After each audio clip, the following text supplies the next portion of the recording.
You see, you need to understand something.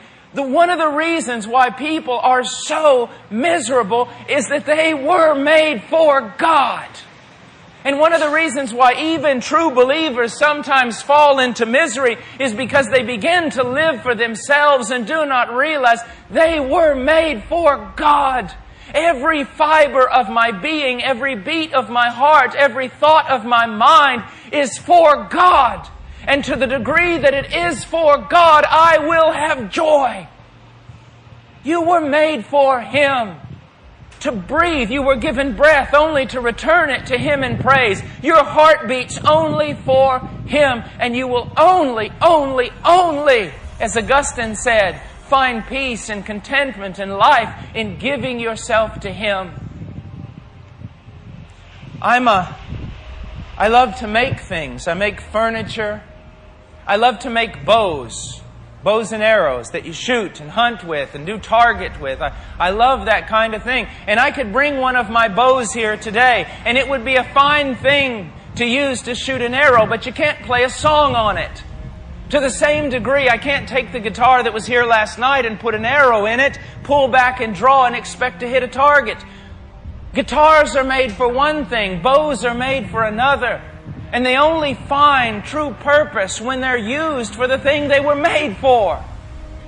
In the same degree, you were not made for chasing this world. You were not made for looking like this world. You were not made for loving this world. You were made for God. And you will be restless until you find yourself found by Him. Let me give you another example. Christians in America and in Western Europe today.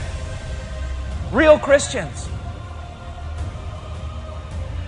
We are the wealthiest, most protected group of Christians on the face of the earth and in the history of Christianity. And yet you go into all these Christian bookstores and you find out that half the books are written about how miserable we are. Our emotional needs, our financial needs, our spiritual needs. We are the wealthiest, most protected group of Christians in the history of Christianity, and yet we seem to be the most needy and most miserable. And why is that? I will tell you. We are miserable and needy for the same reason that Jesus Christ was never those things. He was persecuted, He was poor, He was many things, but He said, I have food to eat that you know not of. He was always full.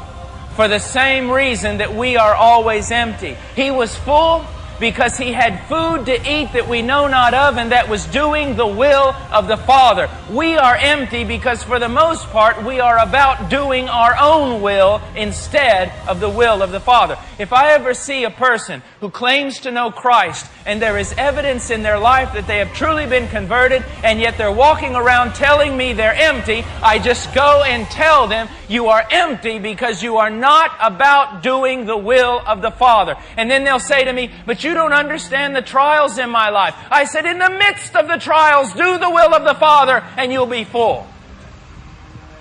Trials are not designed to make us self-centered and turn in to ourselves to try to fix our own need.